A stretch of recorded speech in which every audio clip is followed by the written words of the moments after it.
Hi there, Acadia owners. Today in your 2020 GMC Acadia, we're going to be taking a look at and showing you how to install Curt's 7-pole vehicle wiring harness. And this is what our harness looks like when it's installed. Now, we did add some additional brackets to get it mounted up, but included with your kit, you are going to get everything you need to get a functioning 7-way. You just don't get the brackets to get it mounted. We've got plenty of different bracket options, though, available here at eTrailer.com, and a big part of why they don't come with it is because each vehicle is going to be slightly different depending on your options, so they're not sure exactly how you would want it mounted on your particular vehicle. It's going to provide you with your standard 7-pole connector, though, so we're going to have all of our necessary lighting signals, including our left turn, right turn, tail lamps, and brake lamps. Additionally, we'll also have a reverse light signal, as well as a charge line, so we can charge the battery on our trailer. And it is wired up for a brake controller for the signal back here, but you will have to add a brake controller to your vehicle if you are planning on using that function. My favorite part about this wiring solution is how easy it is to get it installed. We have a 7-pole connector here for our trailer to plug into, and on the opposite end of our harness, we have 2 connectors that plug just directly into factory connectors located here at the back of our vehicle. Having those custom fit connectors couldn't make the installation any simpler because you just simply have to plug them in, mount up your connector, and you're good to go. Speaking of how easy it is, why don't you follow along with me and we'll have it done here before you know it. We'll begin our installation underneath the vehicle by retrieving the factory connectors that we'll need to tap into. They're pretty close to the center but slightly on the driver's side, so we can go in over here in this opening next to our hitch. We'll then reach up. We're going to pull down the large connector here with 4 wires going to it. This is one of them that we'll need.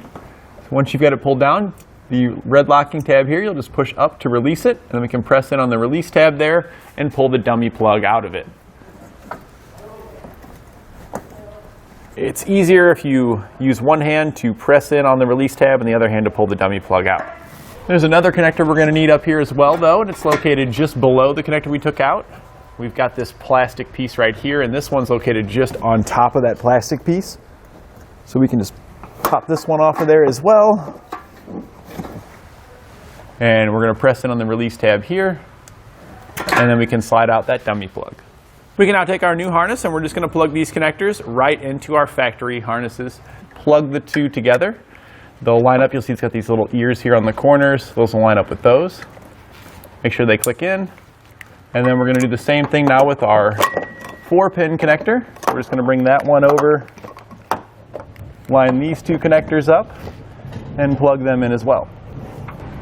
On your 4-pin connector here, once you've got it snapped in, make sure to press the red locking tab back down. Now that we've got those plugged in, we can just reach back up top and plug these back into the locations we pulled them down from. Now you're going to need a location to mount your 7-pole connector. A bracket does not come included with your kit, so you will need to purchase a bracket. We're going to be using 2 different brackets for our solution, so we don't have to make any modifications to the vehicle. We've got both of those brackets here.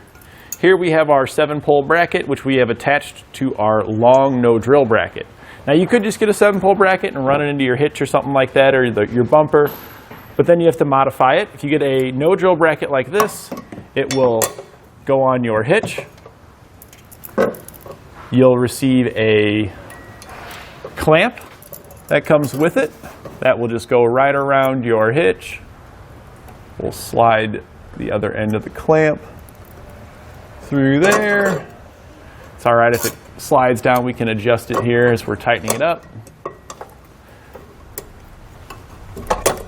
And then once you've got it pretty well where you want it, we'll just push the little end down. That'll kind of hold it in place, and we'll just tighten it up with an 8mm socket.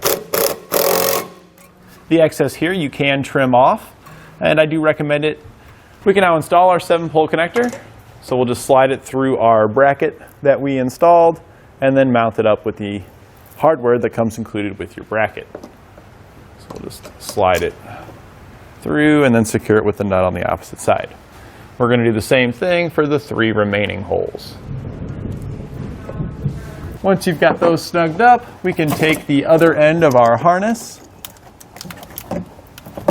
We're going to just bring it right around back here and plug it into the back of our 7-pole connector. After you've got it snapped all the way in, I like to just give it a little tug on the back without pressing it on the release tab to make sure it doesn't come off. And one of the things that I didn't put on here, because we are just doing a demonstration here, is dielectric grease. I highly recommend that you put dielectric grease on the inside to prevent any corrosion from occurring on the inside.